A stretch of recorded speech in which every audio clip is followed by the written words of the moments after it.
Hello friends, welcome back to our YouTube channel Want to Stay. Today in this video, let's learn about how to recover your Binance account. So let's get started. At first, let's get into Binance app. So here it is. Click on login option over here. So let's tap on this. Now enter your email address or phone number and click on next.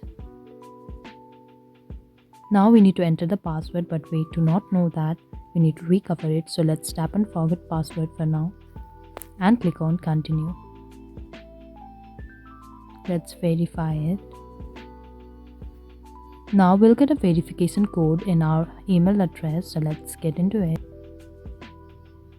Now enter the new password, format and click on confirm.